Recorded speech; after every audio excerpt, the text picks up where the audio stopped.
Hi friends, சென்னையிலேருந்து சிதம்பரம் வந்தாச்சுங்க. கல்யாணத்துக்காக வந்திருக்கோம். பஸ் ஸ்டாண்டுக்கு ஆப்போசிட்டில் இருக்கிற சாரதாராம் ஹோட்டலில் தாங்க நாங்கள் ரூம் போட்டிருக்கோம். இங்கே தான் தங்க போகிறோம்.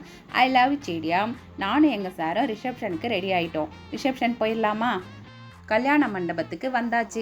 கலர் கலராக கோலம் போட்டு அழகாக நம்மளை வரவேற்றிருக்காங்க. அப்படியே நம்ம உள்ளே போனோன்னா ரிசப்ஷன் ஹாலு செம்மையாக இருந்ததுங்க. பாருங்கள், நம்ம பிள்ளையார் கூட அங்கே உட்காந்துருக்காரு. அவருக்கு ஒரு வணக்கத்தை போட்டு உள்ளே போனால் பொண்ணு மாப்பிள்ளையை வச்சு ஆரத்தி தட்டெல்லாம் செம்மையாக சூப்பராக ரெடி பண்ணியிருந்தாங்க. அடுத்து என்னங்க, பொண்ணு மாப்பிள்ளை என்ட்ரி தான். ரிசப்ஷன் நடக்குதுங்க. சூப்பர். நம்ம கியூவில் நின்று மொயில வச்சு கொடுத்துட்டு அப்புறம் என்னங்க, பந்தி தான். நமக்கு சோறு தாங்க முக்கியம். அழகாக ஒரு இடத்த பார்த்து உக்காந்தாச்சு. இலையை போட்டு பரிமாறினாங்க. சாப்பிட்டுட்டு வந்தா வாழைப்பழம், ஐஸ்கிரீமு, ஸ்வீட் பீடான்னு கொடுத்துட்டு இருந்தாங்கங்க. எங்கள் சாருக்கு சளியாக இருக்கிறனால அவர் ஸ்வீட் பீடா மட்டும் சாப்பிட்டாரு.